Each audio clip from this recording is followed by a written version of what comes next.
y como prácticamente 10 años, como hace 10 años estamos transmitiendo desde AM1010 esto que es Comercio Exterior Siglo XXI.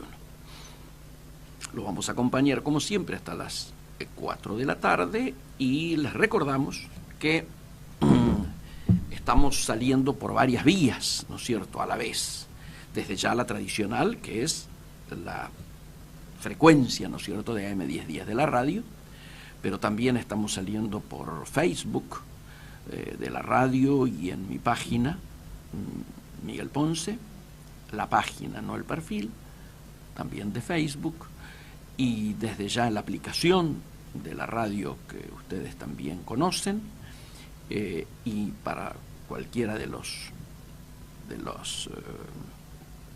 plataformas, ¿no es cierto?, que estén utilizando, y también esto que denominamos pomposamente editorial de apertura, también a través de Instagram.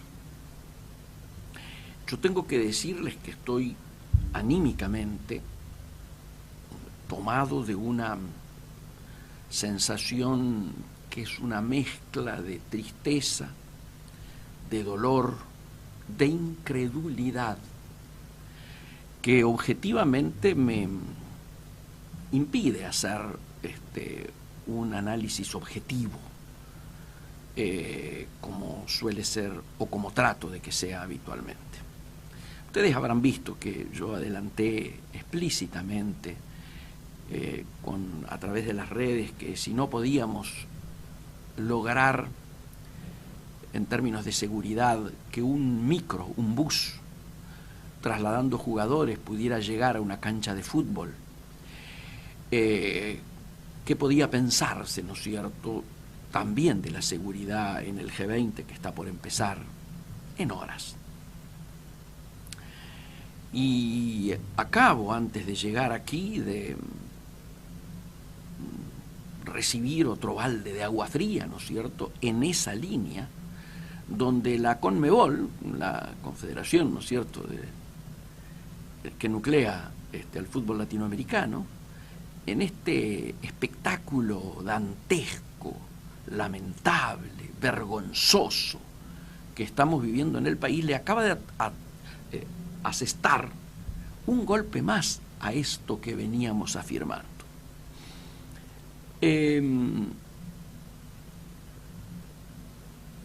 Acaba de iniciar el documento dirigido a los presidentes de Boca y de River, el presidente de la CONMEBOL, ¿no es cierto?, Alejandro Domínguez, con una frase concreta. Conforme a los hechos de violencia ocurridos en la ciudad de Buenos Aires el 24 de noviembre del 2018, los cuales pusieron en riesgo la seguridad de los jugadores, oficiales y aficionados, incluso con hechos delictuales que las autoridades de la República Argentina se encuentran aún investigando, resulta prudente que el partido final no se juegue en dicho país. Concretamente, le están diciendo a la Argentina que no puede garantizar un partido de fútbol en su capital.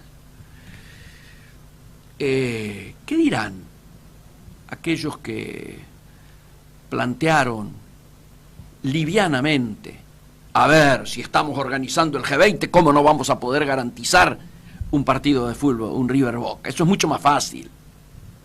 O tengo el interés de que se jueguen con locales y visitantes. Pero claro, es tan fácil de decirlo como que la inflación era una pavada y la íbamos a resolver inmediatamente, como que el mejor equipo de los 50 años nos iba a colocar en una situación de desarrollo y de integración al mundo más que virtuosa, como que no íbamos a ir al Fondo Monetario Internacional. Estoy harto. Tengo que reconocer que estoy harto. El fin de semana que he pasado junto a mis hijos, tratando de comprender, de llevar tranquilidad, de tratar de colocar sensatez donde solo reina la insensatez, tratando de dar un toque optimista a futuro, cuando la lógica es que con lo que se vive nos tenga que embargar el pesimismo, yo creo que nos coloca en una dimensión de mucha dificultad para dimensionar precisamente lo que estamos viviendo, a dónde hemos caído, al grado de enfermedad que tiene nuestra sociedad, que no se resuelve simplemente con la ida de algunos de los responsables de seguridad, como se estuvieron resistiendo hasta que la presión fue intolerable, que por supuesto muchos dicen que se busca un chivo expiatorio para que todo siga igual. Yo pregunto, me hago esta pregunta: ¿qué va a pasar el próximo River Boca cuando tenga que jugarse por el campeonato o en el torneo de verano en Mar del Plata? ¿A dónde estamos llegando con la profundidad de las grietas que dividen a nuestra sociedad?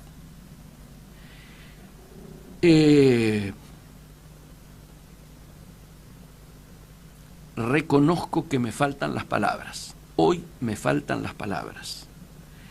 Reconozco que no alcanzo yo tampoco, a dimensionar la profundidad de esto que pasa en nuestra sociedad, producto de la mediocridad y de la baja de nivel de toda nuestra dirigencia, la deportiva desde ya, pero también la política, la gremial, la económica, la empresarial.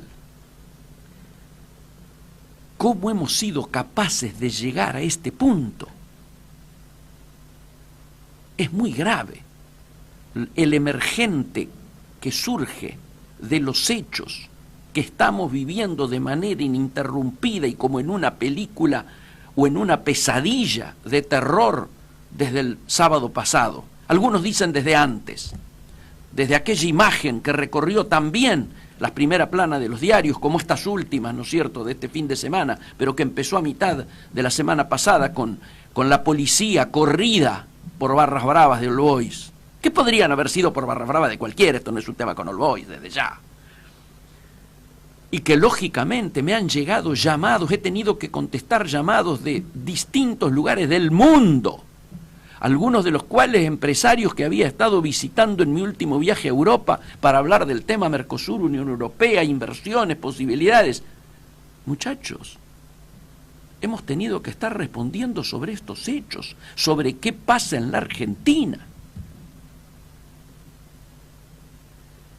No quiero recordar algún tuit del presidente enorgulleciéndose de la semana que íbamos a transcurrir con el hecho del superclásico y la reunión del G20. Ojalá el G20 termine bien, ojalá se minimicen los daños o las situaciones de violencia que puedan vivirse a partir, creo que del día de mañana, ¿no?, que es cuando hoy que empiezan las concentraciones, los actos, que lógicamente van a tener su culmine el próximo viernes.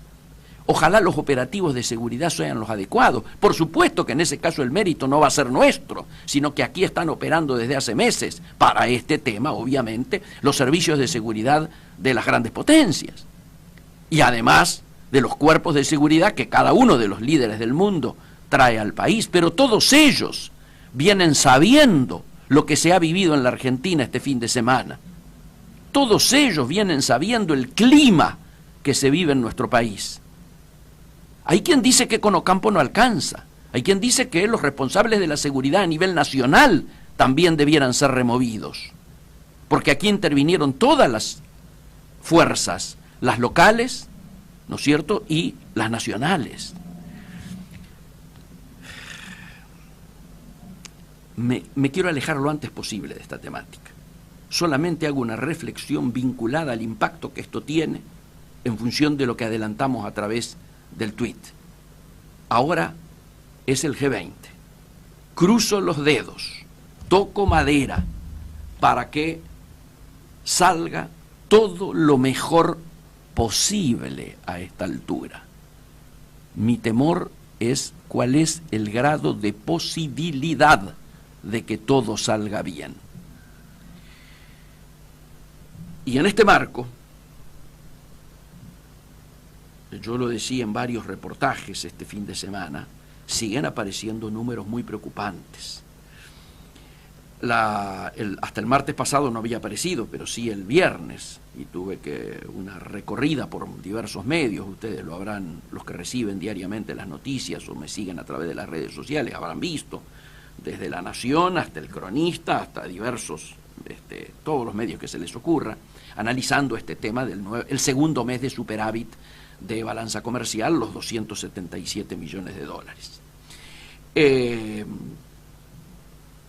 No es un superávit virtuoso. Obviamente nos alegra que no haya déficit, pero no es un superávit virtuoso. Quiero decir, no se produce por un importante aumento de nuestras exportaciones y un mantenimiento de las importaciones, que por supuesto, como el 80% están destinados, de esas importaciones, están destinados a la producción, ¿no es cierto?, sería lo virtuoso, sino que es un superávit que ni bien uno rasca un poquito la cáscara del número, se da cuenta que tiene un origen principal. Y ese origen principal es la brutal recesión que ya estamos viviendo. Porque lógicamente, reitero, si el 80% o algo más de lo que se importa son insumos, partes y piezas, bienes de capital, bienes intermedios, para la industria, para el campo, para la infraestructura de servicios públicos y privados, es obvio que la caída brutal que ha tenido al nivel más bajo de todo el año, el mes que menos se importó es el que estamos informando ahora, de todo el año, es porque la actividad productiva también ha caído y la recesión empieza a hacer estragos. Y como no ha caído, nos hemos enterado ya, se cuantifican, ¿no es cierto? La caída de la actividad industrial en septiembre fue del 5.8%. Pero la caída PYME de octubre ya se adelanta que es un 5. Después vamos a tocar en la segunda mitad de esta hora la tremenda situación que están viviendo las pymes argentinas, ya ahora sí impulsadas en búsqueda de algunas soluciones urgentes. Y obviamente seguimos con una inflación cercana al 50%, pero ahora se ha empezado a mover el dólar. Nuevamente el dólar para arriba. Ayer prácticamente cerró a 40. En 2 días, entre el viernes y el lunes, tuvo una subida importante que lo llevó de 36 y chirolitas a casi 40. ¿Y esto por qué es? Bueno, primero hay un tema técnico, ¿no es cierto? Después del cambio de las LEVAC, de la última de LEVAC, hubo una masa que quedó disponible, parte de la cual se utilizó el día... los que no se colocaron en otros bonos, el día viernes hicieron compra, cuando en Estados Unidos era feriado, no había ronda, y ayer lunes continuaron con este atesoramiento. Igualmente, tenemos que decir que hay un récord, hay una baja de compras de dólares en este último mes, pero que sigue siendo un récord muy grande. Tenemos que decir explícitamente que este año va a ser el año de mayor salida de capitales del país, con la friolera de casi 26.000 millones de dólares que han salido del país. Este es un agujero negro difícil de dimensionar y de parar, ¿no es cierto?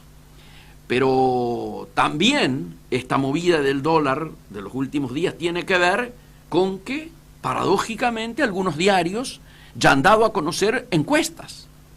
Clarín da a conocer, sorprendentemente, una encuesta, la última, donde el escenario de Cristina Fernández triunfante sobre Macri se consolida en una primera vuelta y también se consolida en caso de que hubiera un balotaje.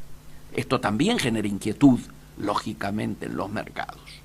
Pero además ya comienzan a transmitir señales los factores reales de poder. ¿Qué me estoy diciendo? Grobo Copatel, el rey de los granos, diciendo: no me preocupa que la reelijan a Cristina, lo importante es que venga con un mejor entorno. Y el presidente de la Unión Industrial, el expresidente de la Unión Industrial, porque obviamente el presidente no puede salir institucionalmente a decirlo, pero lo mandan a alguien que es casi más representativo, como es el amigo Méndez de Gráficos, a decir: no le creemos más al gobierno, no confiamos más en este gobierno. Y algún otro dirigente empresario dice: el que no vuelva a votar a Cambiemos, porque el que lo vote va a estar tirándose un tiro en los pies, se va a estar suicidando, que se suicide solo. Estas son frases que un mes y medio, 2 meses atrás eran absolutamente impensables. Está claro que está habiendo una crisis de confianza. La palabrita, ¿no es cierto?, es confianza. Y aquí tenemos que tener en claro, ¿no es cierto?, que el tema de la recesión es un tema central. ¿Por qué? Porque yo no recuerdo, no sé si alguien tiene una memoria mayor que la mía, hacia atrás, que me pudiera auxiliar, no recuerdo elecciones en estado de recesión. Ni hablemos de elecciones con estado de recesión y alta inflación, ni lo hablemos. Para algunos le venden al presidente que el rebote, la famosa V corta, ¿no es cierto?, la caída de actividad y el rebote rápido, se daría en el primer trimestre. Nadie más que los analistas vinculados al gobierno piensan esto. Ni el Fondo Monetario Internacional, ni la OCDE, donde estábamos intentando a través del ministro Duhovne la incorporación, y esto se va a ver en el G20, tal vez, ni ninguna de los Standard & Poor's o cualquiera de las que analizan riesgo están pensando que va a haber una V corta, sino al contrario. De lo que se trata es de discutir el tamaño de la L, es decir, cuánto el cateto vertical desciende en caída de nivel de actividad y cuánto del cateto horizontal de la L se alarga en términos de duración de tiempo. Hay quien dice que recién empezaríamos a ver alguna reacción para el 2020, otros dicen 2021, y hasta hay algunos que dicen 2022. Esto tiene que ser tenido en cuenta. No quiero unir mi inicio con este final,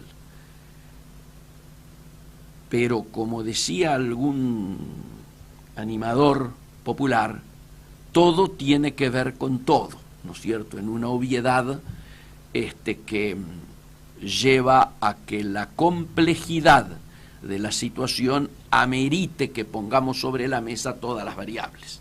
Cuando hablamos de todas las variables, hablamos de las encuestas, hablamos de los componentes externos, hablamos de los espectáculos que damos, hablamos del presidente de la Conmebol diciendo que no somos capaces de garantizar la seguridad en nuestro país de un partido de fútbol. Hablamos de las declaraciones de Gorbatov, hablamos las declaraciones de la Unión Industrial Argentina. En pocos días vamos a conocer como contrapartida el resultado del ejercicio de los bancos. Son los únicos que están ganando por goleada, queda claro. Son los únicos que están ganando por goleada. Cuando traje la cifra de los casi 26.000 millones de dólares que se han girado al exterior, algunos hablan fugado, digamos girados al exterior, algo tienen que ver con esto que estoy diciendo. Entonces, parece importante que estemos muy alertas esta semana. Ojalá, vuelvo a repetir, el tema del G20 termine bien. Ojalá la bravuconada de decir vamos a garantizar el G20, si garantizamos el G20, ¿por qué no vamos a poder garantizar un partido de fútbol? No se transforme en una burla macabra, ¿no es cierto?, al final de esta semana, o comienzos de la otra. y ojalá objetivamente la sensatez vuelva a reinar por estas latitudes, se serenen los ánimos, haya paz y sobre todo tratemos de que la responsabilidad que le estamos pidiendo a esta mediocre dirigencia argentina tenga alguna respuesta medianamente favorable. Fíjense ustedes, con eso me conformo. Vamos a un temita musical e inmediatamente hacemos nuestro primer llamado de la tarde de hoy. Y si todo anduviera bien, nos tendría que estar escuchando el amigo Marco Meloni, que es uno de los principales dirigentes del IPA, Industriales Pymes Argentinos, y por supuesto de una larga trayectoria en el ámbito textil y en la Fundación Proteger. Marco, ¿estás allí? Aquí estoy. Pero, ¿cómo andás, Miguel? Gracias por llamar. ¿Vos me escuchás bien? ¿Vos me escuchás perfecto, bien? Bueno, perfecto, me alegra. Sí, Yo, sí. en el editorial recién comentaba yo, obviamente no me pude sustraer de lo que está ocurriendo con el impacto deportivo y todo ese tipo de cosas, ¿no es cierto? Y lo del día de hoy, donde hasta la Conmebol dice que Argentina no está en condiciones de garantizar la realización de un partido de fútbol, imagínate, en la semana del G20, todo un escándalo, pero después entré en los números, y en los números relataba la situación de las pymes que hemos conocido en el día de hoy, que durante octubre la actividad de las pymes ha caído un 5%. Y decía, luego lo vamos a tocar esto con Marco porque no podemos mirarlo como una fotografía, sino como una película, ¿no es cierto? Entonces, me interesaba primero, Marco, que nos des un pantallazo de la situación de las pymes en el marco de lo que está ocurriendo económicamente en el país, y luego hablamos de cómo sigue. Pero primero, un cuadro de situación de hoy. Bueno, yo voy a comentarte que el grado de desesperación que veo no recuerdo en los anales de mi memoria encontrarlo. ¿Por qué? Porque una cosa que tengas un crack instantáneo y otra cosa que tengas, en nuestro caso textil, ya 2 años y medio de caída absoluta, y con cierre de muchas fábricas, y en la pyme en general cayendo prácticamente 10 meses de todo el año. Claro. Entonces, yo diría que la situación general es límite para algunos, para otros no es límite porque ya cerraron, así que el límite lo pasaron, y creo que si no hay, y no voy a ser irrealista, porque ojo, no quiero ser irrealista. ¿Qué quiere ser irrealista? Pedirle peras al olmo, es decir, claro, decir, muchachos, bueno, bájenme la tasa al 10, claro, retrotráiganme la tarifa de energía a $1.17 porque está dolarizada, porque lo único que se dolarizó, parece, antes de que se devalúen, fue la casualidad que todas las empresas que son conocidos, pero todas las demás que somos nosotros, perdimos como la guerra. Absolutamente. Y no voy a pedir tampoco que paren las importaciones, porque no está en el espíritu, pero lo que queremos es creer, por enésima vez, de que la cosa puede llegar a mejorar. Lo estoy hablando como pymes en general, no como Marco Meloni. Sí, claro. ¿Sí? Porque para mí es un problema de modelo. Pero bueno, supongamos que es así y quiero creer. Y me piden 2 trimestres. 2 trimestres estoy a mitad de año.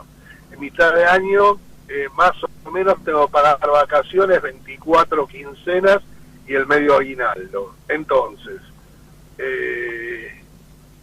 dame algo. Claro. Dame algo. Entonces lo que necesitamos en realidad es tener medidas de urgencia como para paliar la crisis, lo que llamaríamos los ingenieros en el instantánea. Sí, ¿sí? Señor. Sí, señor.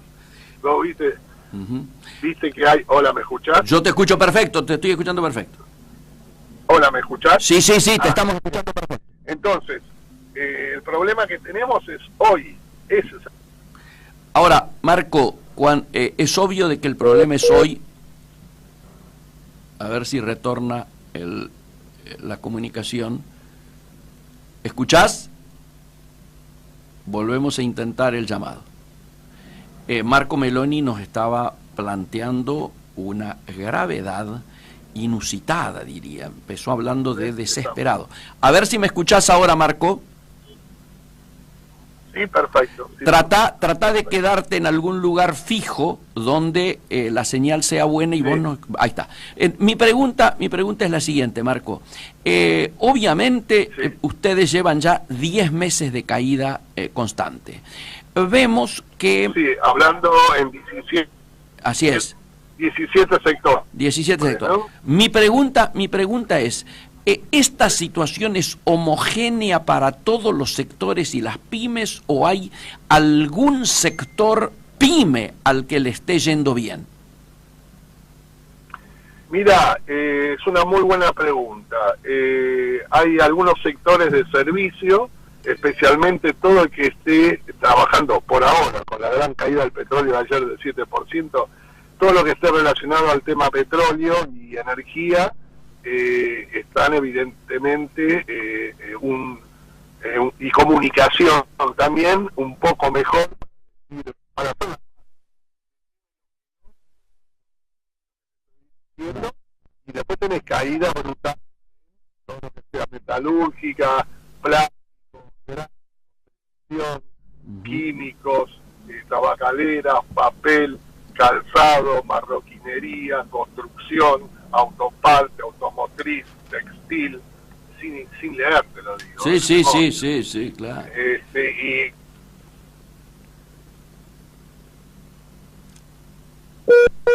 se te va el sonido, vamos a volver a intentar. Nos acababa de hacer un raconto de los sectores que hoy están perjudicados en su accionar y salvando a aquellos que aparentemente, sobre todo de los servicios, han tenido un cierto mantenimiento o por lo menos una caída leve, llamémosle así.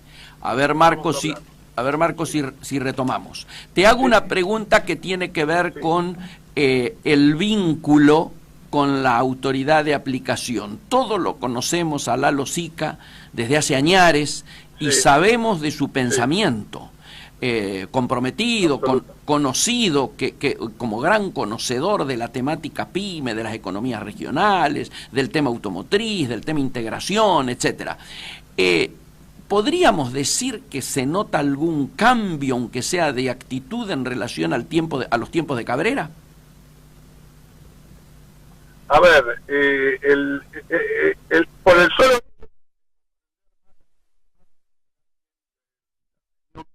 productivo industrial, claro. Sí, no hay duda, porque estás hablando con un par y entonces el cambio se nota. No tenés que explicar muchas cosas. Correcto. Así que eso es positivo, ¿no? Es positivo. Bien. El problema,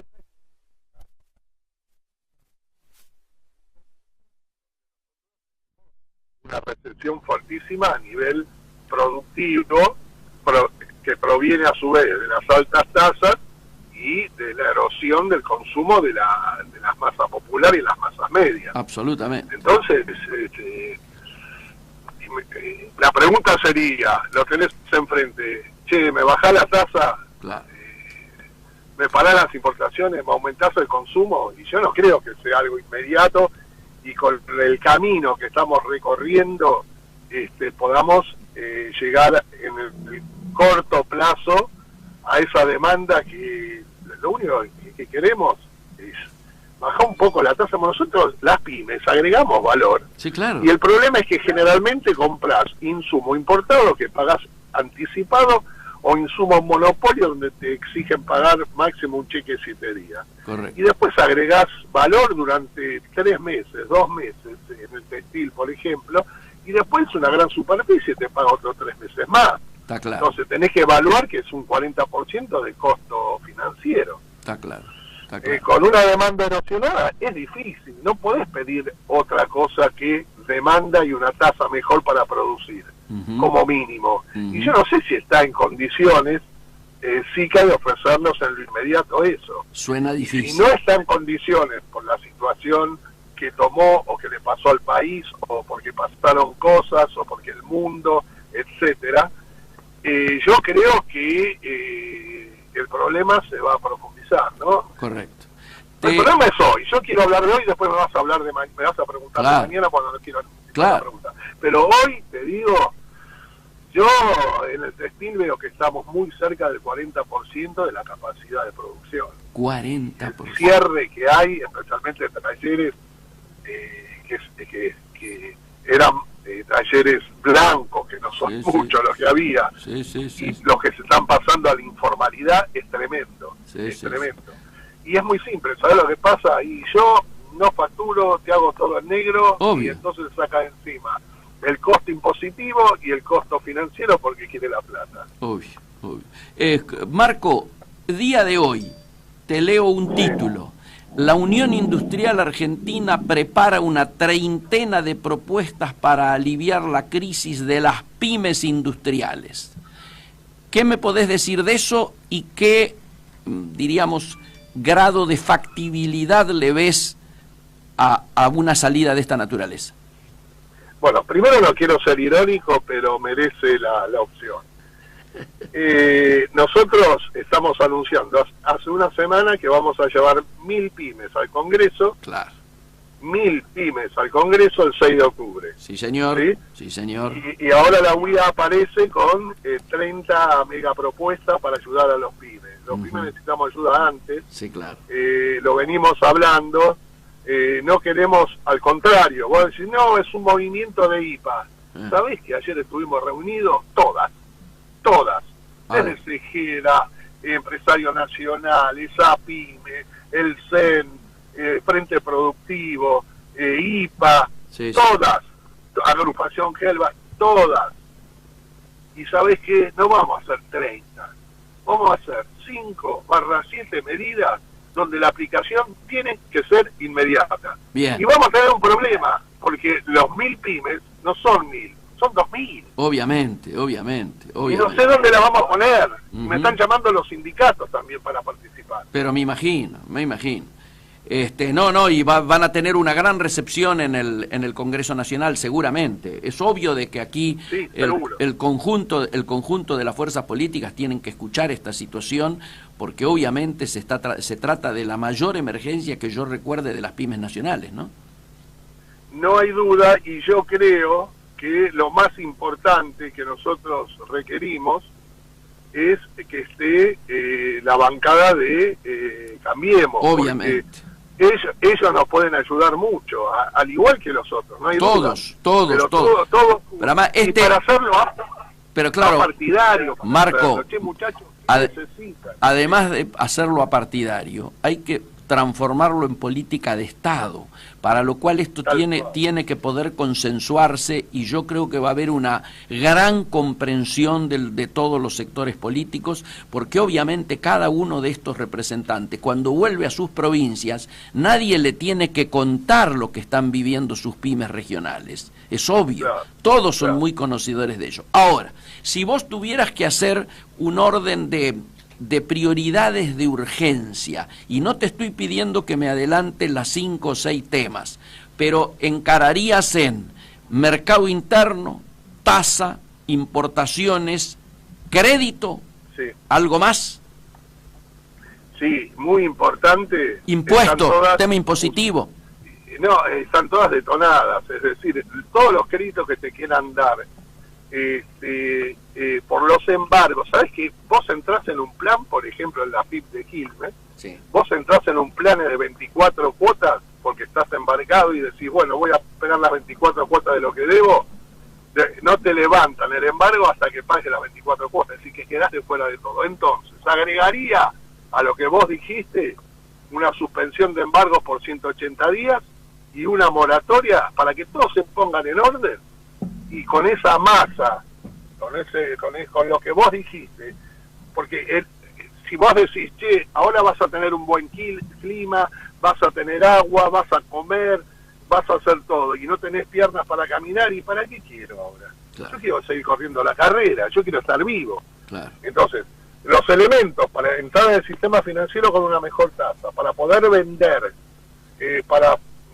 a esa, supongamos, demanda que estamos pidiendo, la mejor manera es saber producir o poder producir. Para poder producir, vos tenés que estar en condiciones fiscales y financieras para hacerlo. Correcto. Entonces, si no te sacan los embargos y te dan un cierto periodo para que te acomodes, no a un plan, a una moratoria, donde no te pidan adelantos como hacen, pues no lo va a poder pagar nadie. Sí, pero entonces, una moratoria donde dice, muchachos, el primer año va a capital sin intereses y no tienen que pagar adelantos, entren.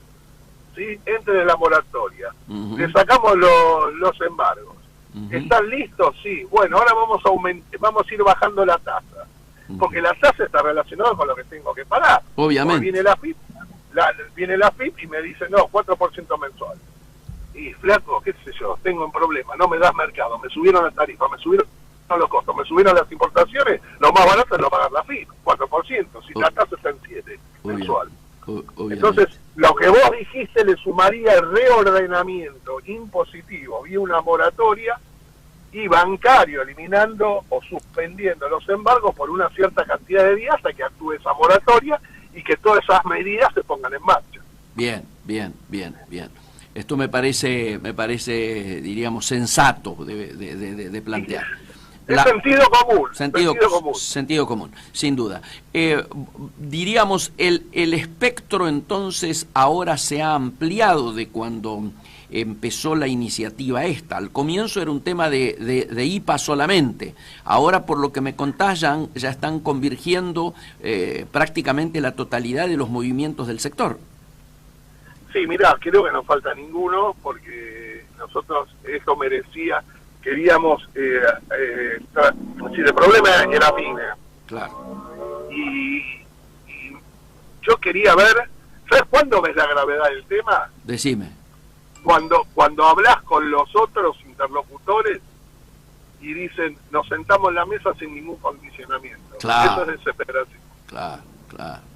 Eso es, hay que hacer algo, muchachos. Quedan de lado los egos, los vedetismos, y vos fijate, estamos incorporando a prácticamente todas, porque no se me ocurre si falta alguna, te juro que, salvo Came, que fue invitada, todavía no sé, capaz que viene, y la UIA, están todas, y somos 10, no es poco, no es poco. Y se va a ver en la convocatoria, porque está viniendo gente del interior, está programando para eso también. Bien. Te hago una pregunta. ¿Va a haber un documento o están avanzando en alrededor de un documento para entregarle a los bloques? Sí, va a haber un documento, porque lo que vamos a hacer, y lo principal, va a ser una conferencia de prensa, y va a haber un documento con antelación. Bien. Para que eso esté tanto en la prensa como a los legisladores, y después, cuando estemos todos, vamos a hablar, sabiendo ellos, teniendo en mano lo que pedimos para no repetir lo mismo. Buenísimo. Y lo que queremos es hacer ver lo que nos pasa. Bien. Y que no se entiendan. Y hacer ver que no es un acto opositor, todo lo contrario. No, es está claro. Sensato, y decirle, muchachos, miren que se pudre todo. Es decir, tenemos los trabajadores desesperados. Yo te cuento, es desgarrador, gente que si le pagas 3 días después le cortan la luz, o que tengo 200 pesos y me falta para cobrar 10 días, no le podés dar horas extras, hiciste una reducción en día, nosotros tuvimos que adelantar las vacaciones.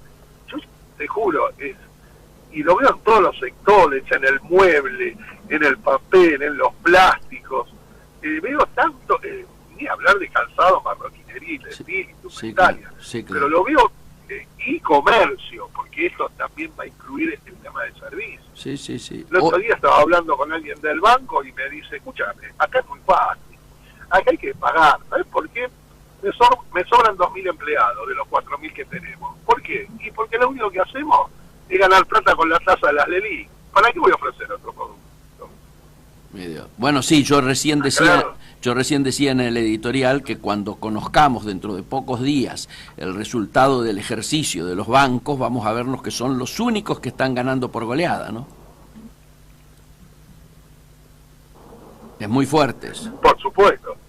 Sí, pero capaz que hacen un plan. Hoy están ganando. Sí, claro. Por eso te dicen a vos, escúchame, te voy a dar plata, si te doy plata te doy a más tasa de la LELIQ, claro. no de la, que es a 60, 65 la LELIQ, te presto al 70, 75, con el Estado tomo menos riesgo. Sí, no, sin duda. ¿Qué voy a ver? ¿Cómo están notando el tema de productos del banco? Y con sí, lo que estoy sacando está bien. Claro. Marco, ¿cómo están notando que esto está estresando la cadena de pagos? Bueno, la cadena de pagos tenemos, dicho por los mismos bancos, un récord de cheques rechazados.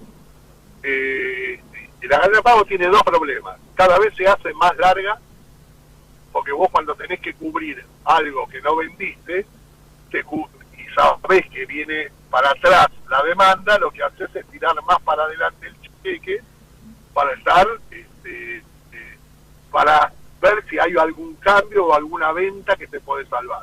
Claro. Como están las fiestas en el medio, que se están emitiendo a febrero y marzo, es una cantidad monstruosa. Y después tenés muchos rechazos en la cadena de pago por el fracaso de la temporada. Claro. Y porque esta es una cuestión de expectativas. Vos tenías una expectativa de 6 puntos, fue 4 puntos, entonces te quedaron 2 puntos afuera, no lo podés cubrir, la tasa es alta y el cheque viene rechazado. Sumarle a eso los embargos compulsivos, entonces tenés un segundo problema, ¿sí? Y el tercer problema que tenés es el alargamiento de los pagos para tratar de ir bicicleteando para adelante la guita que tendría que generar para cubrir ese negocio, ¿no? Claro. Te hago una pregunta, ¿el tema tarifas sigue con gravedad? ¿Hay cortes? ¿Está habiendo un apriete, una presión fuerte para el pago de las tarifas o se ha relajado un poco? No, por ejemplo en el gas, nosotros tuvimos una baja importante en el gas, por el siguiente motivo, que lo vas a entender rápido. Número uno, como compramos de pozo y nunca fuimos subsidiados, claro, yo siempre compré en dólares y además me aumentó 4 veces, porque el dólar aumentó 4 veces en el 2015, más un 70% sobre las 4 veces porque me aumentó en dólares. Pero ¿qué pasa? Estacionalmente a partir de septiembre-octubre empieza a bajar el precio. Claro. Con lo cual, de los 2,5 millones de pesos que pagué en julio, hoy esto... ¿No se escuchó cuánto estás pagando hoy?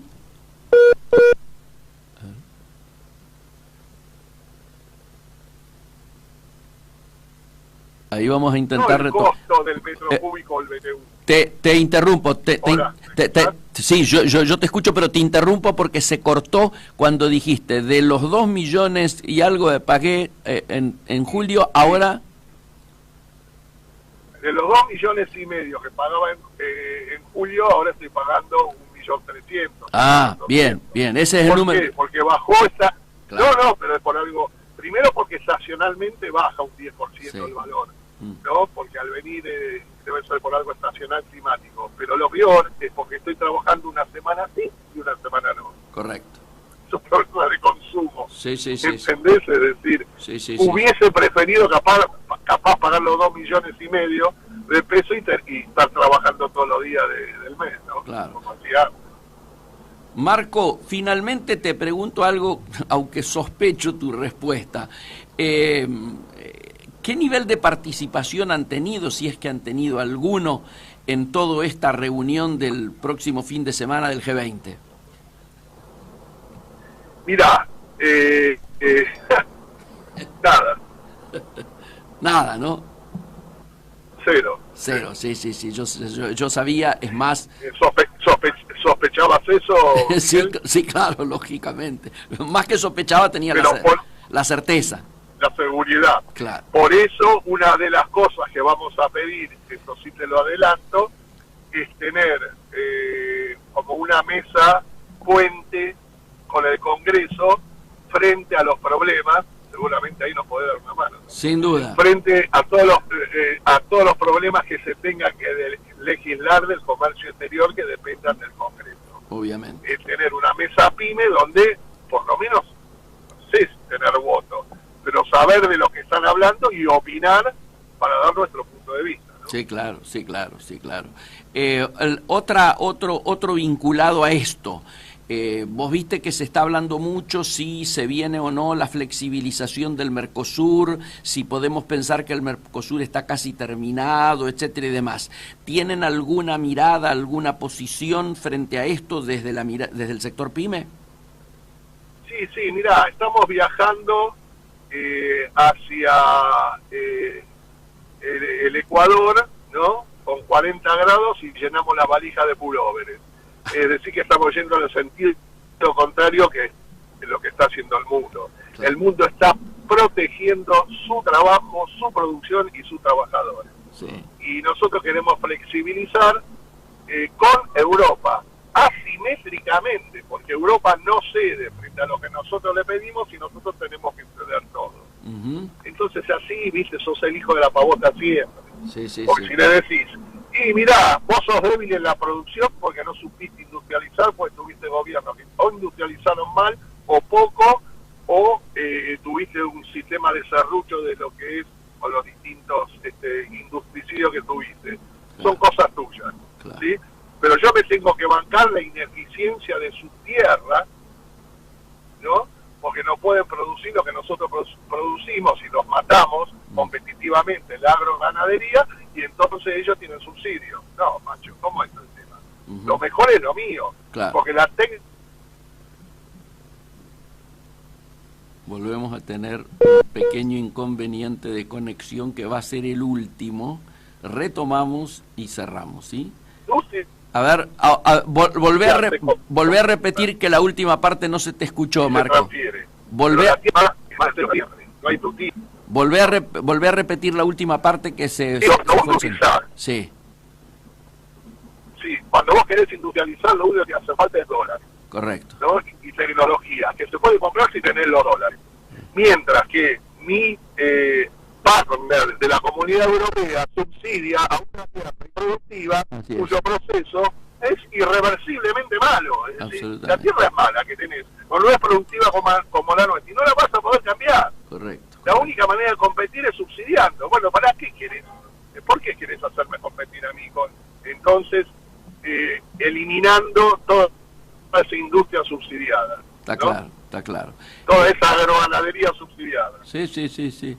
Marco, muy claro, vamos a quedar en lo siguiente: ni bien tengan el documento, nos lo hacés llegar y nosotros difundimos también aquí en el programa, y además te diría, te comprometo para después del 6, que hagamos un análisis evaluativo aquí sobre los resultados de este planteo tan sensato, urgente y necesario que están impulsando. ¿Está bien?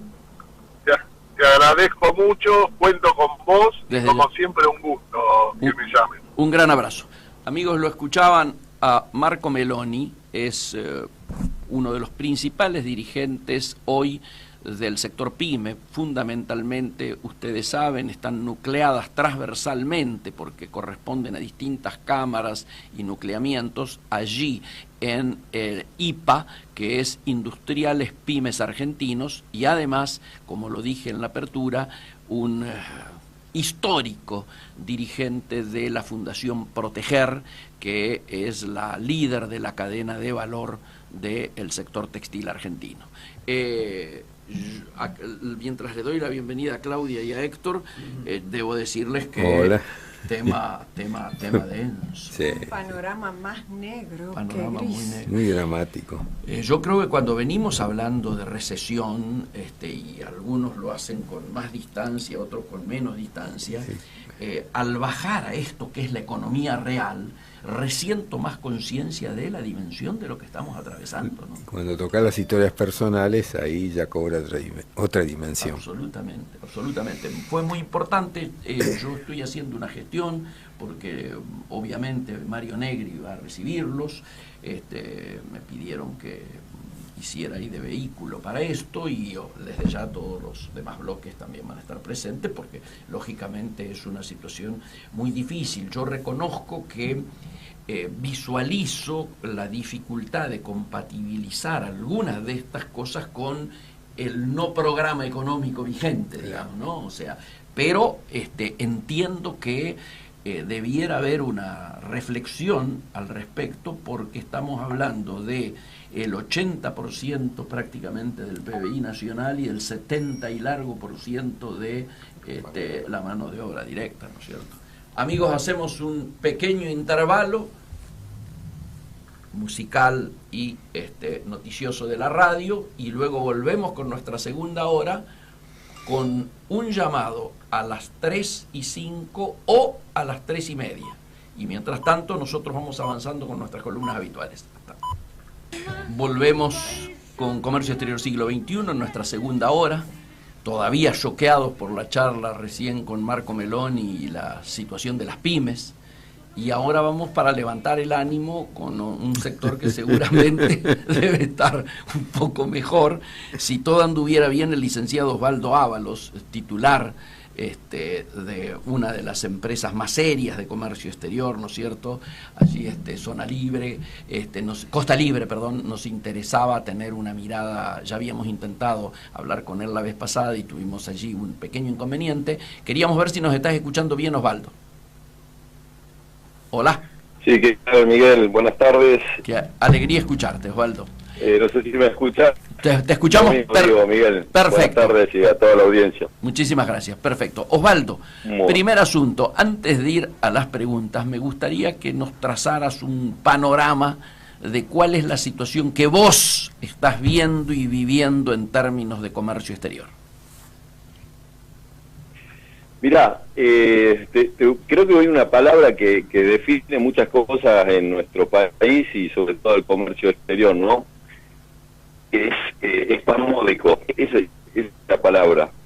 Tenemos cosas buenas, cosas malas, cosas que... pero no hay un esfuerzo coordinado ni una política trazada con un objetivo claro y transparente para todos los sectores. Claro.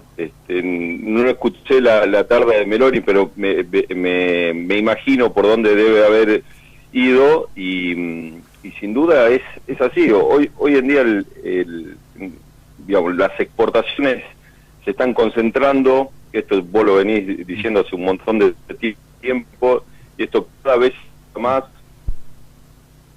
por supuesto que han mejorado más, como puede ser el sector de los productos, especialidades médicas, de uso veterinario, de uso en seres humanos.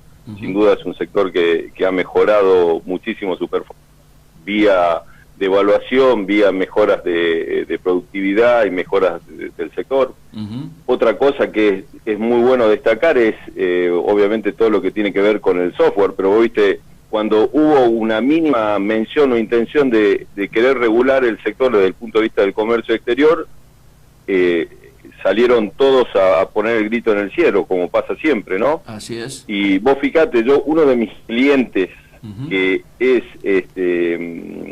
netamente importador desde el punto de vista del comercio exterior que nosotros desarrollamos para él, fue premiado ayer como empresa exportadora en Córdoba, y nunca hicimos un permiso de embarque, porque justamente se especializa en exportar el software, ¿no? Qué bueno, qué Entonces, bueno. todo ese tipo de cosas que te digo, sí, bueno, por eso es espasmódico nuestro comercio exterior, ¿no?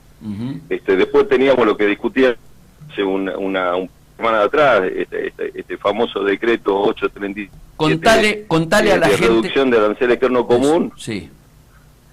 No, principalmente eso. Vos imaginate la cantidad de pymes que nosotros, con los que nosotros trabajamos, la dificultad enorme que ha significado esto, este decreto que por un lado dice que hay una reducción de arancel externo común para un sinnúmero de posiciones arancelarias, que en realidad son muy pocas, termina aumentando para la mayoría de las posiciones arancelarias de bienes de capital, los aranceles que estaban en % al 14, que estaban en 14 al 20, al 25, al 35 en muchos casos. Bueno, digamos, eso habla de lo espasmódico que es nuestro comercio exterior. Sí. La poca planificación que puede existir.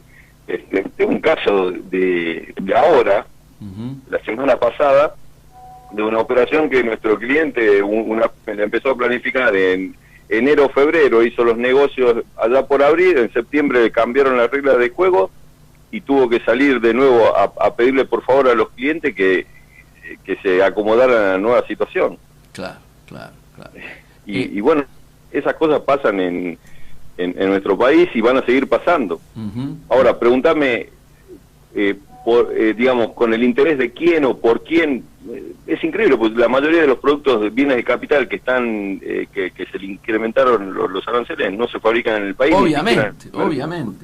Eso te habla a la clara de que no hay un estudio previo, que por ahí, en el apuro de quedar, vamos a decir, bien en lo político, hacen un desastre, sobre todo en las pymes, que son las que más sufren este tipo de cuestiones, ¿no?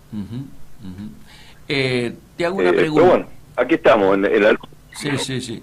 Te hago una pregunta, la misma que le hice a Marco Meloni. ¿Vos notás algún cambio?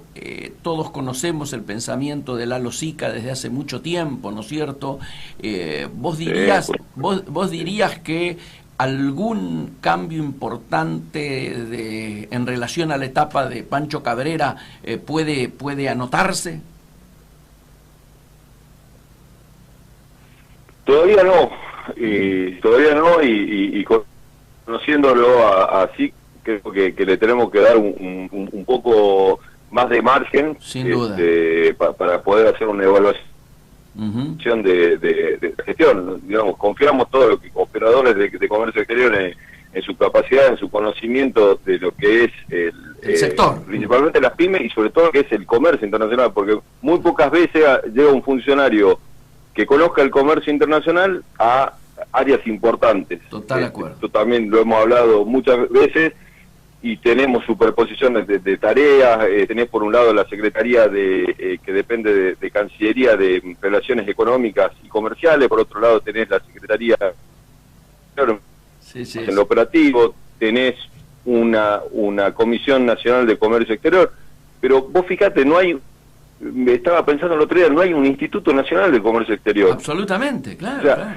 Y bueno, ni pensar que no hay tampoco, y no lo vamos a tener dentro de esta circunstancia, un Ministerio de Comercio Exterior. Si vos querés tener un país realmente fuerte en la materia y que tenga una dinámica permanente sobre el sector exportador, tenés que darle la seriedad que realmente necesita. Correcto. Así que bueno, vuelvo al principio de la charla, espasmódico, veo todo como espasmódico. Correcto. Cosas buenas. Recién vengo de ver un cliente allá en la zona de las Heras también proyectando inversiones y cosas espectaculares, pero también todos piensan en 2 días te cambiaron las reglas de juego, en 2 días el tipo de cambio y todas estas cosas, ¿viste? No son muy buenas para el comercio exterior, ¿no? Correcto. Se conocieron los últimos números de la balanza comercial nuestra y aparece que con 2 países encabezan el superávit, ¿no es cierto? Los que tenemos déficit ya los conocemos, Brasil, China, Estados Unidos, pero los 2 que aparecen con mayor superávit son Chile y Vietnam, países de distinta zona. Vos tenés, bueno, y además te sumo a esto el hecho de que se ha anunciado el famoso plan Argentina Exporta, ¿no es cierto?, con mucho voluntarismo, digamos, ¿no es cierto? Bueno, vos tenés una especialidad o un conocimiento, por lo menos, de nuevos mercados y particularmente del mercado africano. ¿Estás viendo que se están haciendo los esfuerzos para avanzar en estas áreas, en la búsqueda de nuevos mercados, particularmente en la zona de la que vos tenés conocimiento? Mirá, de lo que es África subsahariana, que es los mercados que nosotros trabajamos principalmente, prácticamente nada, solamente con Sudáfrica se está intentando hacer cosas.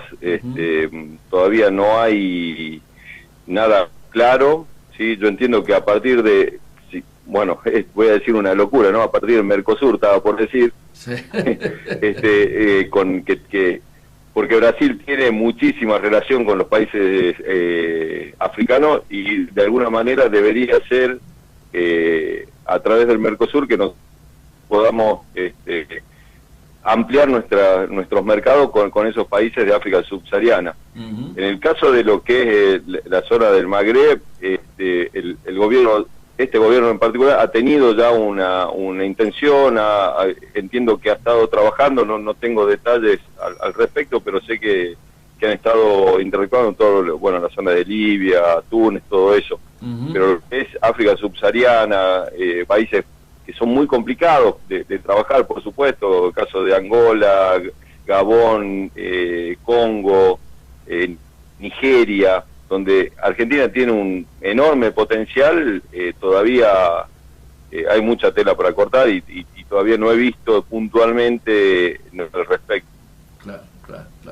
Así que todavía no tengo nada para decirte al respecto de eso. Sí. No, porque eso, me parece que este es un momento, ¿no es cierto?, de mucha movida y donde así como vos hablas de la cosa así, diríamos, como espasmódica en lo que tiene que ver con la realidad nuestra, en el terreno internacional la palabra es incertidumbre, ¿no es cierto? Y entre la incertidumbre de lo que va a ocurrir y de lo que está ocurriendo y cómo se dan estas guerras y todo lo demás, ahí aparecen siempre oportunidades. Exactamente. ¿Mm? Sin duda que aparecen oportunidades y yo creo que no hay una...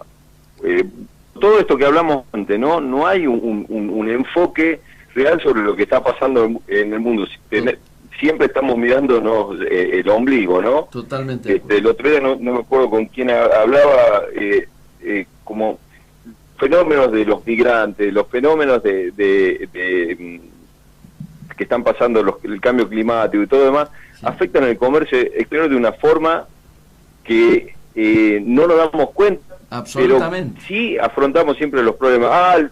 El tifón, no, lo que pasa es que hubo una inundación y no se pudo, y ahí tomamos conciencia de la importancia que tienen todas estas cosas dentro de nuestra actividad.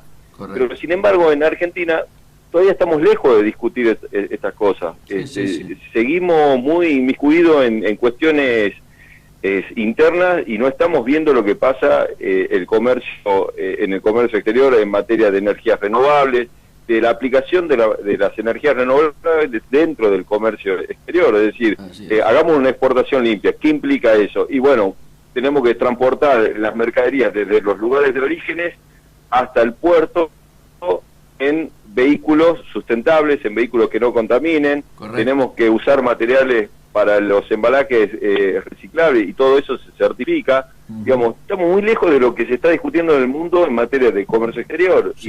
Imagínate si nos vamos a poner a ver cuestiones que tienen que ver con esto que te decía del cambio climático, las migraciones, realmente las discusiones que nosotros tenemos, las más, vamos a decir,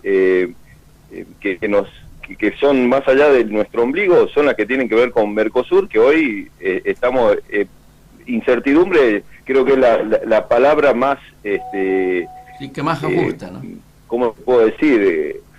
Sí, pero le queda chico incertidumbre, claro, a lo que es el Mercosur. ¿Entendés? O sea, y después hay un desconocimiento total de oportunidades, vos me decías, de mercados, ¿no? Israel, por ejemplo, donde tenemos un acuerdo. ¿Qué le estamos vendiendo a Israel? Primario. ¿Qué comerciamos con Israel? Y es un país, un gran importador. Absolutamente. Y tenemos un acuerdo con Mercosur. Así es. Y así un montón de cosas. La India, otra cosa. Y digamos, hay por un lado buenas intenciones, algunas gestiones, todo lo que se ha mejorado en el tema de los trámites a distancia es realmente loable y nosotros, los operadores de comercio exterior que estamos en el día a día, estamos felices de que llevarlo a que sea más impersonal y que sea estrictamente técnico y sistemático. Habla muy bien y es un gran avance, pero sin embargo seguimos lejos de las discusiones. ¿Querés algo más operativo también? El operador económico autorizado. Sí, claro. Se ha avanzado acá en países en Latinoamérica, en Perú, Colombia, México, y en Argentina no logramos que un solo operador obtenga esa certificación. Es tremendo eso, sí. Es increíble. Es increíble. Pero bueno, por último, vuelvo a decir lo mismo, espasmódica creo que es la palabra para definir el comercio exterior en este momento. Sí. Por último, en lo personal, estos 10 meses que han terminado de este año, comparámelo con los 10 meses del año anterior. ¿Estás arriba? ¿Estás igual? ¿Estás abajo? Qué difícil, mirá, sinceramente estamos abajo con respecto a lo que se venía trabajando. Claro. Hay muchos clientes que han cambiado sus estrategias de negocio, muchos, aunque no pareciera que no se puede decir, hay empresas que se fueron del país, sí, claro. Empresas internacionales que se fueron del país. Sí, es cierto que están viniendo, no te digo que todo es un desastre, pero hay muchas empresas que se fueron. Sí. O redujeron su exposición en Argentina. Así es.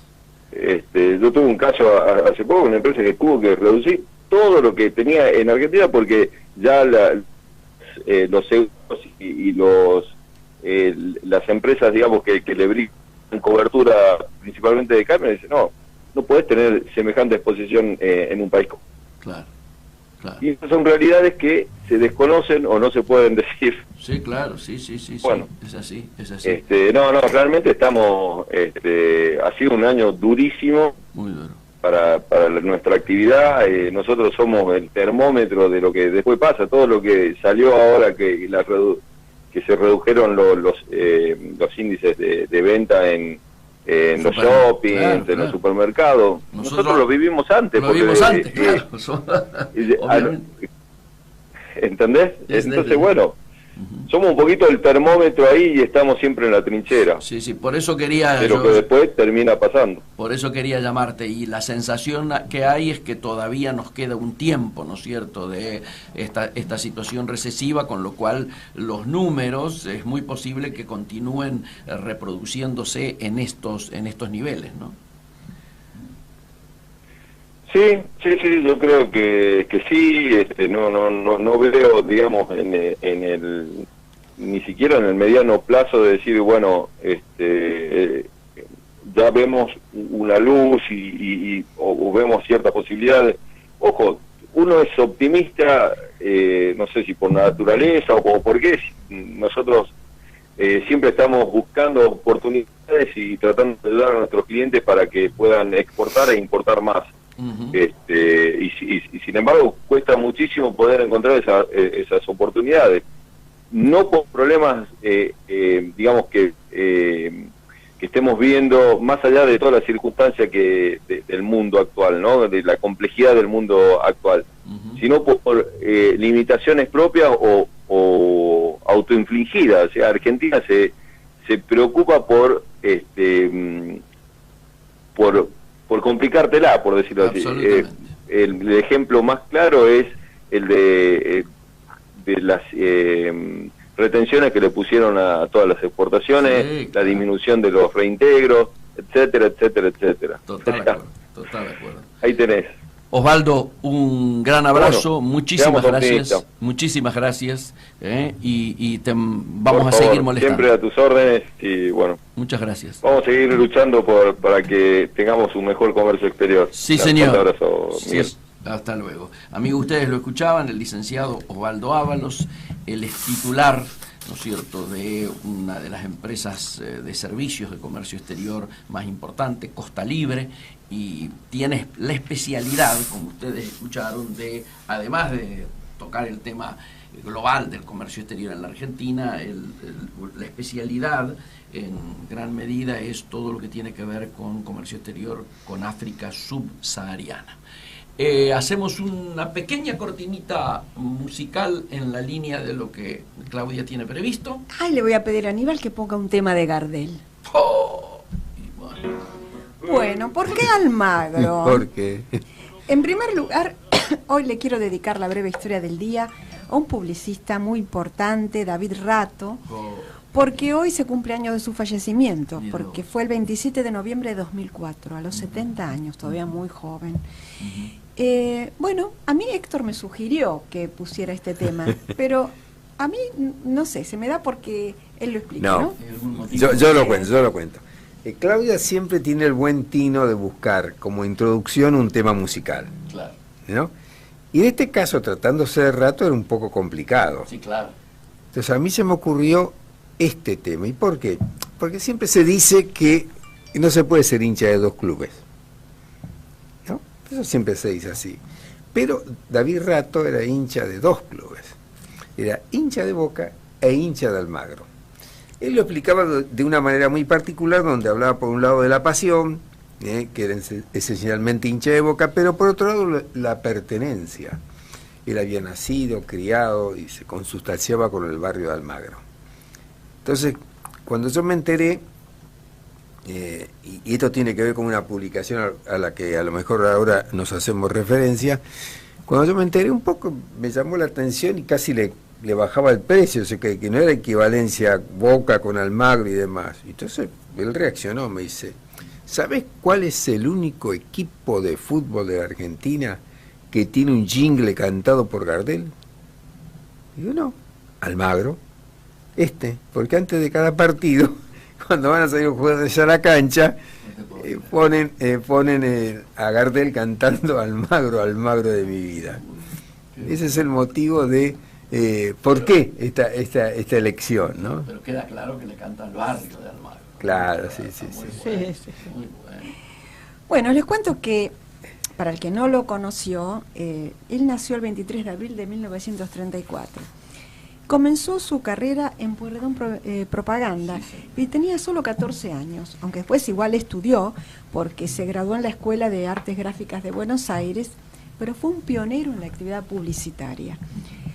Tanto es así que en 1958 fundó con Pablo Gowland la agencia Gowland Publicidad y a partir de allí comenzó a emplear el sistema de los equipos creativos, porque él pensaba en la idea de equipo, ¿no? Estaban formados los equipos por directores de arte, redactores, expertos en medios, y formó equipos muy prestigiosos con Carlos Souto, Miguel Sal y Dick Morris. El primer equipo creativo del país, sin embargo, lo formó con Manuel Antín. Manuel Antín, el cineasta, ¿verdad? Sí. Pero nada más que en este caso él era el redactor y Antín era el redactor. Antín era el redactor y él era el director de arte. Rato. En 1969 integró el directorio de Beck Henderson, que luego, al asociarse con David Ogilvy, pasó a llamarse Ortiz Scopesi Rato Ogilvy and Mather. Ese mismo año, o sea, en 1969, fue jurado al Festival Internacional de Cannes. Y él fue el único representante de América Latina y representó a la Argentina y ganó un Grand Prix con un aviso publicitario al que Héctor hizo referencia en muchas oportunidades aquí, Ya lo voy a comentar porque es una historia muy linda. que es el del niño de la agencia McDonald's para Pepsi. Entonces era para el lanzamiento de la botella de vidrio de 1 litro de Pepsi.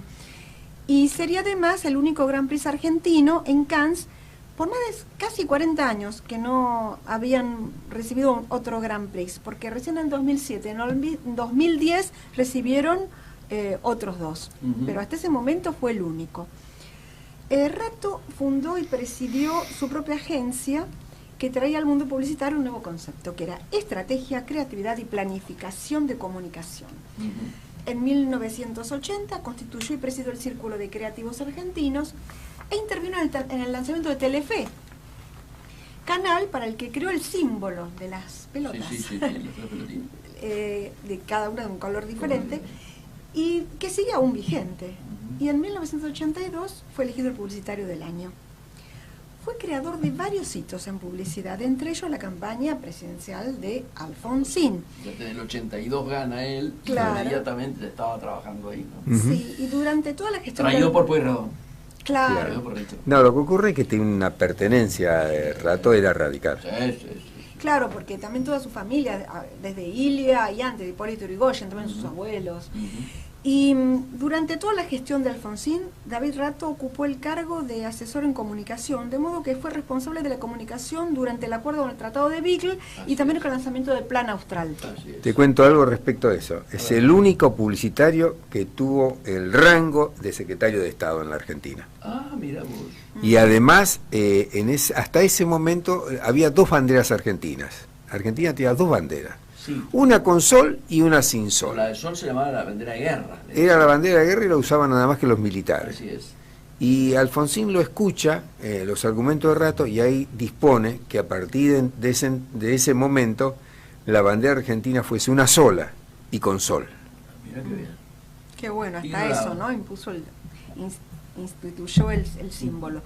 Bueno, pero después tuvo muchos desengaños, por eso se alejó de la política y entonces reincidió en 1999. Ahí reincide como parte del Dream Team de comunicadores de Fernando de la Rúa. Y fue el único publicitario argentino que ganó elecciones presidenciales, esas dos. Claro.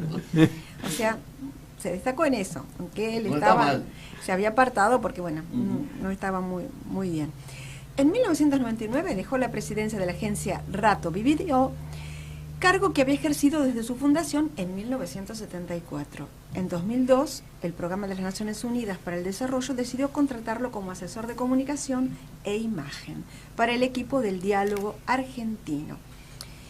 David Rato lo recordamos porque él inició en los años 60 la primera revolución creativa, porque incorporó nuevos recursos, no solamente creativos, sino técnicos. Claro. Y creó un sello propio en el medio publicitario porque se denominaba el estilo Rato. ¿En qué consistía? En la creatividad, un gran sentido estético en los anuncios. Y su gran aporte fue, sin embargo, el conceptual, ¿no? El concepto. El mensaje debe estar ligado estrechamente con el producto, como si brotara de él. Y voy a leer una frase que él decía. Hay algo que no falla. Convencer a la gente con argumentos lógicos, razonables, que sepa por qué compra una cosa y no otra. Creo que hay que convencer, no vencer. Y la fórmula de él era sentir para estar seguro. Podemos hablar de su carrera docente. Fue profesor de la carrera de Comunicación Social en la Universidad de El Salvador y en 1965 desarrolló el primer programa de la materia creatividad, porque antes no estaba en la carrera. También fue consejero asesor honorario de la carrera de Diseño Gráfico de la Universidad de Buenos Aires y profesor emérito de la Universidad de Ciencias Empresariales y Sociales, la UCES. Recibió varios premios, Clio, del FIAP, del Festival de Nueva York y del Art Directors Club de Nueva York. En 1987 obtuvo el premio Conex y en 1997 el Conex de Platino. En el 2000, la publicación inglesa Campaign lo eligió personaje de la industria de la publicidad. ¿Y saben cómo lo consideró? La leyenda creativa. Mira qué bien. Muy bueno. Mira, yo tengo muchos recuerdos de Rato porque... Coexististe ahí. No, casi te puedo decir que éramos amigos. Yo en este momento estoy viendo la página 17 de una publicación que se hizo en el año 1998 en oportunidad de que Rato cumplía 50 años con la publicidad. Sergio Berger, el editor de la publicación, tuvo la feliz idea de dedicar todo el número a Rato. Y a mí me tocó producirlo, reportearlo, escribirlo, bueno. hacerlo de punta a punta, Bueno. sin que Rato supiera. Esta es otra historia dentro de la historia. Sí, claro. Y este aviso al que hago referencia muestra a un chico engominado, de pantalones cortos, tal vez 12 años, en una tribuna vacía del Club Almagro, donde se ve al fondo el logo, y el Banco de Boston es el autor del aviso, y dice, hoy tiene los mismos sueños de entonces. ¿Por qué? Porque cuando se decide dedicarle todo el número de la revista a Rato, incluía los avisos que estaban producidos, tenían que ser producidos para ese número. Claro. Y uno de sus clientes era el Banco de Boston. Entonces publica esta foto y dice, hoy tiene los mismos sueños de entonces, y el copy inicia, nació en Almagro, creció lleno de barrio y de simpleza, entre esquinas, tablones y café, fue dibujando su sueño, un sueño que con trabajo, pasión y talento. Qué lindo, ¿eh? Bueno, los anunciantes son Telefe, Claro. como te dijo Claudia, Editorial Atlántida, y cada uno tiene una mención muy especial por todas las cosas que tienen que ver con lo que se hizo. Fíjate vos que Vela, uno de sus clientes, el aviso de página está titulado "Le piden la hora y te tira una idea". O sea que había creatividad. ¿Y cómo se hizo esto? Esto se hizo en connivencia con su hijo Carlos. En realidad, David Rato se llamaba Carlos también, Carlos David Rato. Pero cuando entró a trabajar en publicidad le dijeron, mira, acá ya hay un Carlos. Bueno, va a ser David. Y quedó David Rato. El Rato tenía en connivencia con el hijo y con el director de ahí de la agencia de David Rato, se pergeñó este número. Y la cosa consistía así. Por ejemplo, los avisos se hacían en la agencia, pero sin que Rato supiera. Fue todo un secreto de Estado. Participó Megli, participaron sus socios, participó todos los grandes de la publicidad, participaron porque si no fueron empleados de él, o fueron colegas, todo relacionado, pero todo mantenía un secreto. Lo único que no sabía que se estaba haciendo este número era él. Entonces, en la agencia, por ejemplo, había una particularidad. Se estaban trabajando en los avisos de Rato, de los clientes de la agencia, y de repente entraba Rato y se guardaba todo. Entonces iba a su oficina. Cuando se iba Rato, volvían a aparecer sobre los escritorios los avisos. Y terminado el número, él me confiesa lo siguiente: pensar que yo creía que tenía el control total de la agencia. Nunca se puede tener el control de todo. Su gran sorpresa fue que, por ejemplo, el homenaje culmina con un acto en el Luna Park, donde incluso estuvo Casella también, estuvo mucha gente. Y ahí lo nombran campeón y le dan un cinturón de campeón, ¿no? Como de boxeador. Se lo pone Kaula arriba de... Fue una fiesta, donde participaron gente muy importante y demás. Y le pone el cinturón de campeón que tenía un lado la bandera argentina, otro la camiseta del Magro, la camiseta de Boca. Yo dispongo que a la mañana siguiente va un fotógrafo, lo despierta y le saca con el cinturón en la casa, en el balcón y demás. Lo que él no sabía, que esa era la última gotita del número que entraba en el acto en la imprenta. Al día siguiente, sábado por la mañana, él recibe de mano de Berger un ejemplar igual a este, el primero que sale de la máquina, envuelto y con un moño. Él lo mira y no puede entender, porque acá está contada su vida, sus avisos, sus aventuras, sus reflexiones. Hablan un trabajo. Se volvió loco porque no tenía mi teléfono y trató, hasta el lunes no me pudo encontrar. Tanto lo impactó que cuando le pedían en la facultad o los demás publicitarios que escribiera su memoria, me dijo, ya están escritas, no puedo, está acá, es este número. En el número se explica por qué Almagro, por qué los anunciantes, por qué gente como Alberto Borrini dice un grande, y lo califica a la altura de Bill Bernbach, David Ogilvy y de la Fémina. Él fue socio de Ogilvy acá en la agencia de Argentina. Bernbach fue su gran modelo, que fue un creativo que se sigue estudiando, es el que tenía los avisos de Volkswagen, el autito de Volkswagen, un creador notable, es el creador de las duplas creativas, que pone un redactor y un artista, digamos, trabajando en la cosa. Y ahí sacó el modelo, entonces. Y ahí sacó el modelo, claro. Lo reconoce y lo dice. Sí. Tanto sacó el modelo que cuando viene crea el Círculo de Creativos Argentinos, que tiene dos denominaciones al comienzo, Círculo de Creativos Argentinos y Círculo Creativo de Publicitarios Argentinos. Cosa que duró mucho tiempo así, ahora ya es Círculo de Creativos Argentinos, que esta noche hace la fiesta de la publicidad en Vorterix. Sí, y después de tiempo voy a contar algo de eso porque vale la pena. Y de la Fémina, que fue un gran creativo, tuvo una frase que pasó a la historia. Dice que ser publicitario es la manera más divertida que hay en el mundo de hacerlo vestido. Es decir, que es la única cosa más divertida que se puede hacer vestido. Y bueno, los elogios son muchos porque desfiló gente. Por ejemplo, otro grande de la publicidad, Hugo Casares, era su gran amigo. Ajá. Nunca trabajaron juntos. Sí fueron socios. Fueron socios en lo que se llamó Publicity en las 5 esquinas, que era un pub, una reunión de encuentro y demás. que tenía una particularidad. Cuanto más gente entraba, más plata perdían. Porque claro, con cada persona decía, che, ese amigo mío no lo vamos a cobrar. El otro decía, mirá, que entró gente. No le cobraba a nadie, tuvieron que cerrarlo. Tuvieron que cerrarlo. Bueno, entre otras cosas, Hugo Casares, un grande también, los avisos de Gillette, el señor, bueno, todos esos que ya hemos comentado, le dedicó 2 tangos.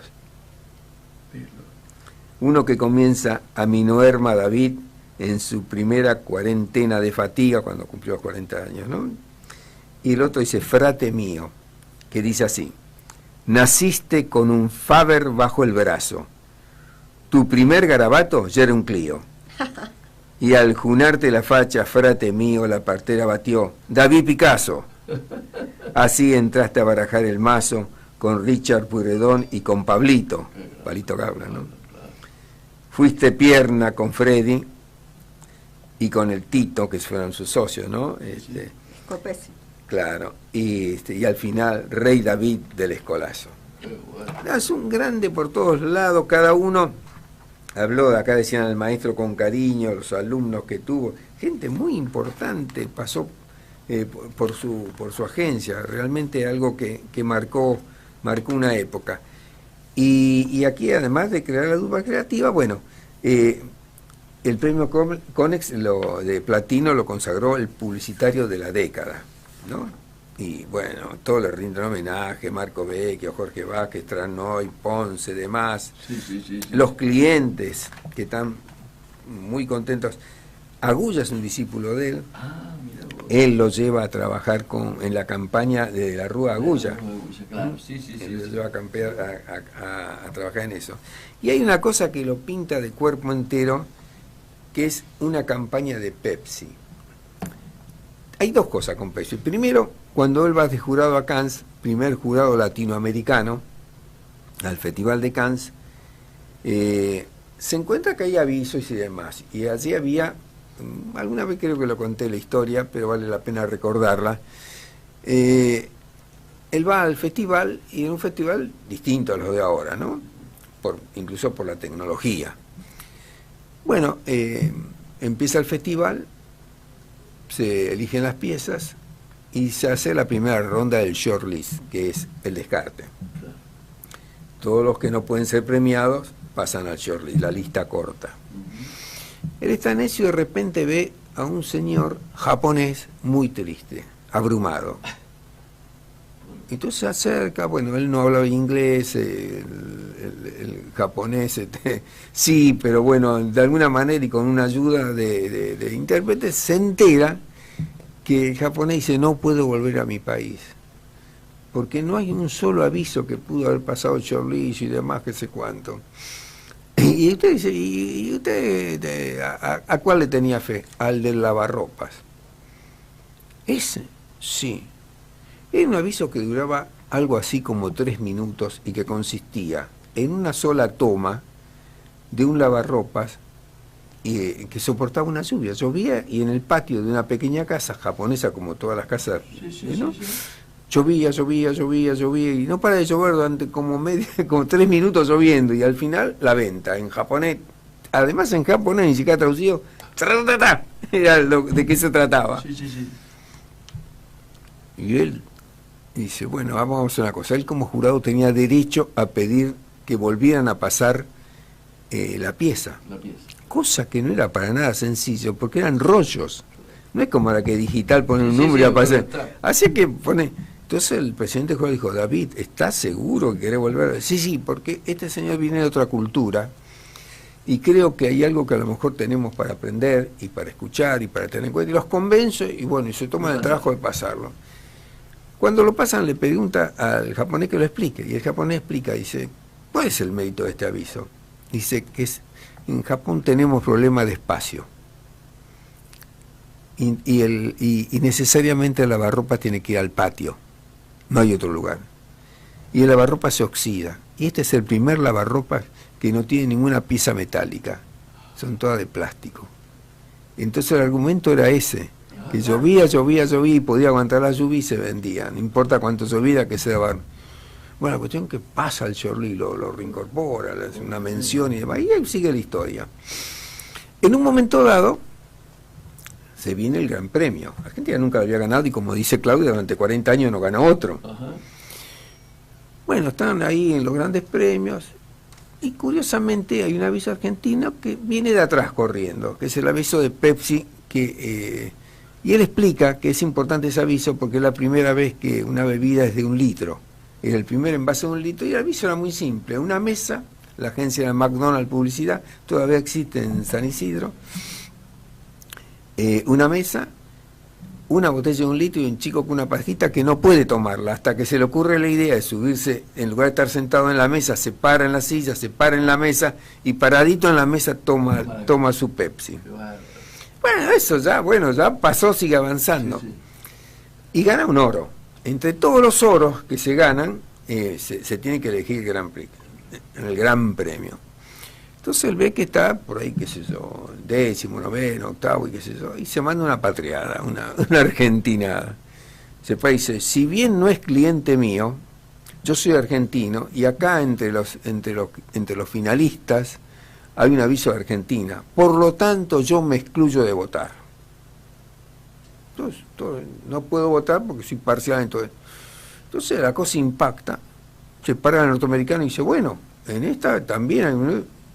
y se excluye, se para el británico, se paran todos los grandes, se para el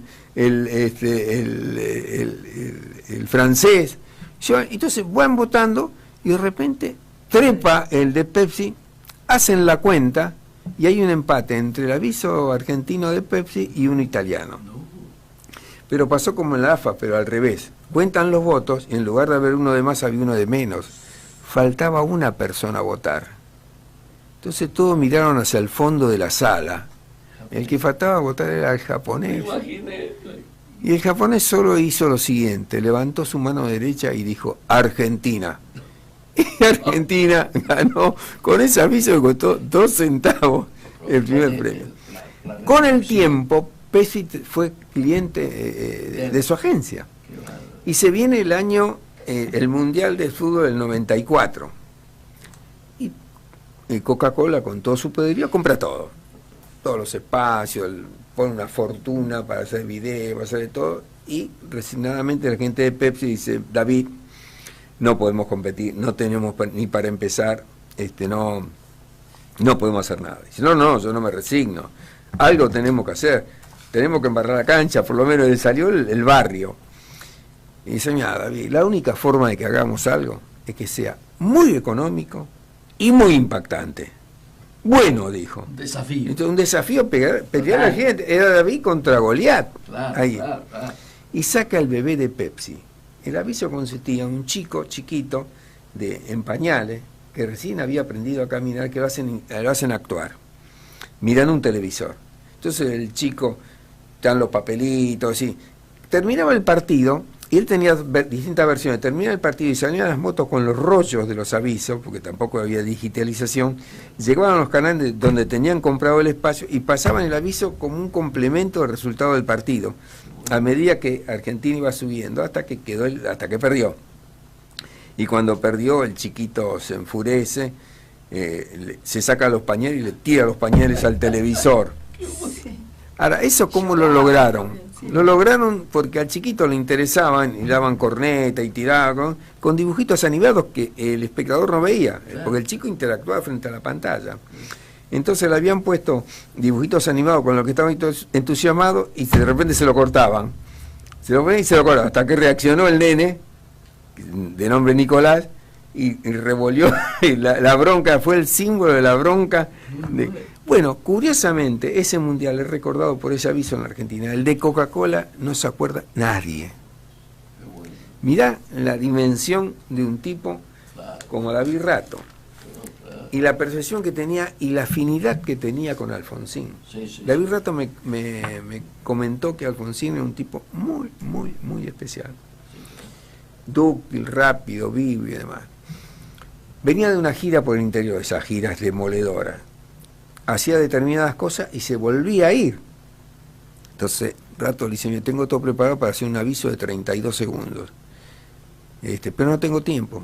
vamos a intentarlo, o sea, tengo 32 segundos. Entonces, sin ensayar, sin hacer nada, Alfonsín metió el aviso en 31 segundos. No lo podía creer Rato, dice, esto es imposible. Bueno, David Rato es un talento muy grande que yo tuve el gusto de conocer, de conversar con él. Tipo piola y de barrio. Por ejemplo, cuando yo era secretario de redacción en Editorial Atlántida, se preparaban tapas que había que ponerlo a consideración del director, que era nieto del fundador de la Editorial Atlántida, ¿no? Que era Vigil. Aníbal Vigil le correspondía a la revista Gente. Y por ejemplo, como era muy dubitativo y no entendía de periodismo Vigil, se hacía asesorar, se hacía confrontar, dudaba y demás. A nosotros había una etapa que nos costó mucho, no recuerdo cuál era. Una etapa, creo que para la revista Somos era, que nos costó mucho y no llegábamos porque tuvimos que hacer hiperrealismo y demás. Entonces, y no estábamos del todo convencidos, pero además no había más tiempo porque ya había que mandarla a taller. Charlando con David, sabiendo que iba a participar de la reunión, porque Vigil lo usaba de director, dijimos, David, esto es lo mejor que tenemos. ¿Entendés? Dijo, sí. Fuimos a la reunión y entramos a presentar todos los bocetos que sabíamos que iban a ser bochados. Y David Rato lo destrozaba. Esto, Entonces Vigil contento, tenía un escudero ahí que le defendía. No, esto no, encontraba todos los defectos. Hasta que llega el único que dice, no, este sí, dijo. Este sí. Y Vigil quedó contentísimo, chocho, y salimos todos corriendo a cerrar la revista y sacarnos el problema de encima. Por eso tenía mucha calle, tenía códigos. Fíjate vos que cuando Canal 13 hace un concurso para lanzar también Canal 3 y demás, no solo participó del lanzamiento de Telefe, cuando hace lo para buscar el loguito y demás, todas esas cosas, lo gana David Rato. Y en ese momento hay que establecer, cuando lo gana hay que establecer un premio, tiene que recibir un premio importante en pesos, y él lo rechaza. Va y dice, no, yo no quiero el premio, yo quiero que me permitan trabajar en el canal de pasante, porque recién irrumpía la publicidad y él quería aprender, y lo aprendió muy bien, el fenómeno desde adentro. No, yo no quiero ni siquiera que me paguen. No, finalmente se lo pagaron a pesar de todo, pero lo dejan ingresar como tiracables.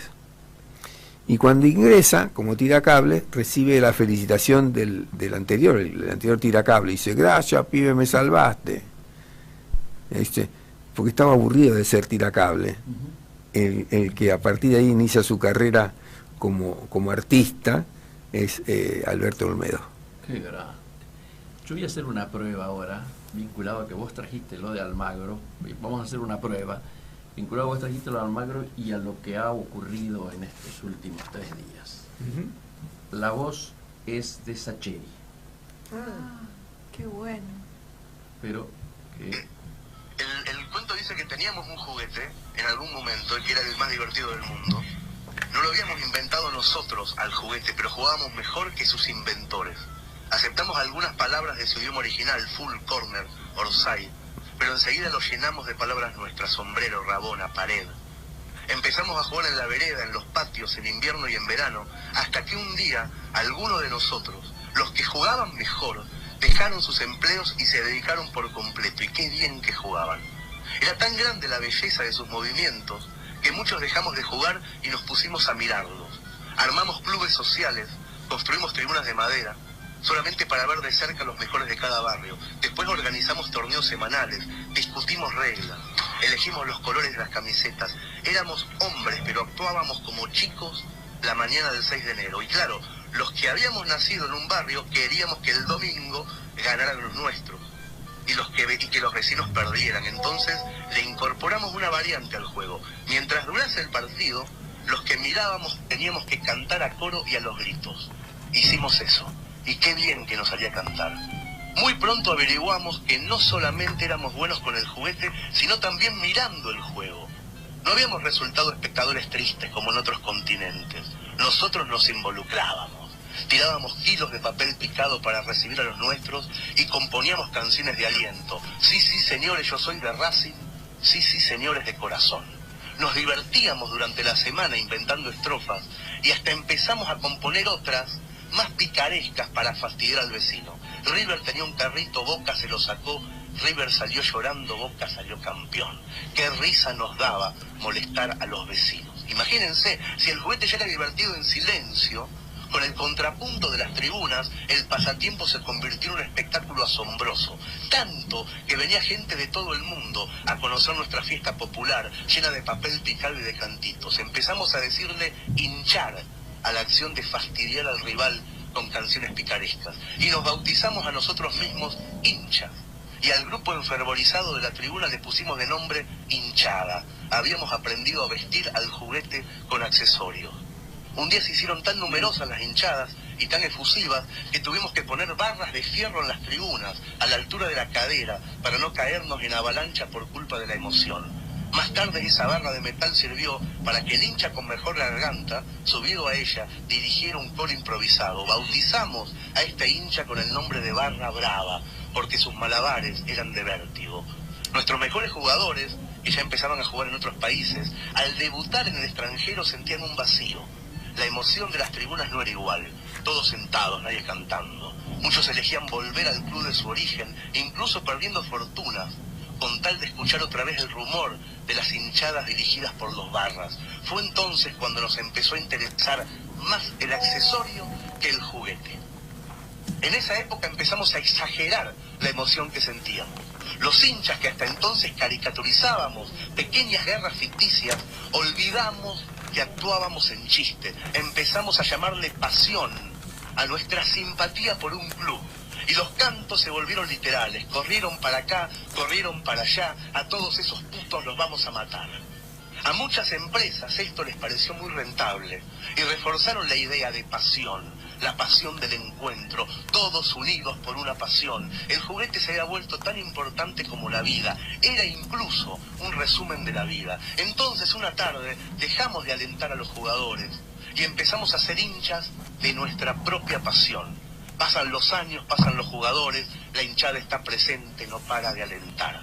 Mientras en el pasto ocurría el juego, las tribunas se felicitaban a ellas mismas y creímos sensato fundar periódicos, emisoras de radios, canales de televisión que informaran durante las 24 horas sobre el juego, aunque el juego solo ocurriera una vez por semana. No nos pareció excesivo, porque de martes a sábados queríamos saber sobre las hinchadas, sobre los barra bravas, sobre las pasiones. Los periódicos le daban la misma importancia en la portada a un conflicto entre hinchas que a la guerra de Medio Oriente. Y los barra bravas empezaron a tener nombre y apellido en la prensa, y los jugadores que se retiraban durante un tiempo, a pesar de ser millonarios, eran el tema de martes a domingo. Le sacaban fotografías, se hablaba de ellos en las tertulias. Cuanto mayor era su salvajismo, el de los barras, más grande su fama y su titular. Los relatores del juego, que al inicio solamente decían los nombres de los jugadores por la radio, también empezaron a fingir emoción exagerada en el relato. Durante los partidos gritaban los goles durante 50 segundos en el micrófono, como poseídos, como si no hubiera nada más importante en el universo, y después le pedían calma a las tribunas. Nadie sabe cuándo fue exactamente que todo se fue al carajo. Nadie recuerda cuándo murió el primero de los nuestros ni a manos de quién. Nadie sabe cómo algunos se hicieron dueños del juguete, pero un día las tribunas se convirtieron en campos de batalla y la prensa no hablaba de la muerte de seres humanos, sino de la muerte de hinchas para alimentar la pasión. Los jugadores que triunfaban en el extranjero ya no quisieron volver, los dueños del juguete se llenaron los bolsillos sin mejorarle el mecanismo. Hoy, cuando vamos a ver jugar a los nuestros, ya no hay sombreros, ni rabonas, ni hay paredes. El pasto está alto y está descuidado. Y pusieron una manga de plástico para que los jugadores puedan entrar a la cancha sin morir. Teníamos un juguete, era el más divertido del mundo. Todavía no sabemos si fue un accidente, pero rompimos el juguete en 1000 pedazos, lo hicimos mierda.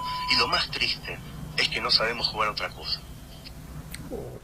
Señores, damos por finalizado el de hoy, 30 segundos después, con la misma conmoción con la que lo empezamos al programa. Hasta el martes que viene. Mejor final.